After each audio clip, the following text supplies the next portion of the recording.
Le 12 novembre 2010, Efrain Rodriguez a écrit à la NASA prétendant qu'un énorme astéroïde allait s'écraser sur la plage de Porto Rico, ainsi supprimant celle-ci de la Terre, et le seul moyen de sauver la population étant une évacuation des lieux. 5 ans plus tard, la NASA organisa une conférence spéciale en rapport à la sécurité de notre planète. Malgré le continu refus d'admettre une potentielle menace de collision entre un objet céleste et notre planète, la NASA gaspille des sommes astronomiques dans le projet SpaceGuard, projet qui s'occupe de la protection de notre planète en cas de menace de collision. Notons aussi qu'un an avant la conférence de la NASA, le ministre des Affaires étrangères français avoue à John Kerry qu'il nous restait que 500 jours pour éviter un chaos sans précédent. En avril 2014, l'un des plus grands représentants de la communauté chrétienne aux États-Unis, Pat Robertson, a soutenu la venue d'un astéroïde afin de remplir les paroles de Jésus. Un brillant professeur de physique, Brian Cox, a dit que la menace d'un impact entre un astéroïde et notre planète devrait être prise au sérieux. Mais si la fin du monde est si proche, pourquoi les grands dirigeants ne nous préviennent-ils pas?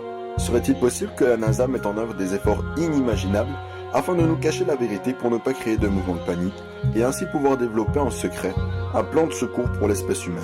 Un plan de secours qui sauverait une certaine élite qui pourrait se payer à un tel sauvetage. Rappelons-nous l'événement de la Tunguska, survenu le 30 juin 1908. Ce jour-là, un astéroïde de la taille d'un immeuble s'écrasa sur le sol de la Sibérie. Ce contact laissa un trou d'un rayon de 20 km et causa des dégâts à plus de 100 km aux alentours. Il s'agit encore à ce jour de la plus grande explosion qu'ait connue l'espèce humaine.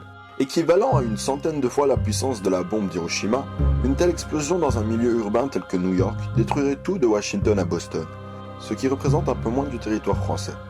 Cet impact engendrerait des tsunamis énormes et des tremblements de terre aux quatre coins de la Terre. Qui sait, peut-être qu'un tel chaos est plus proche que nous le pensons.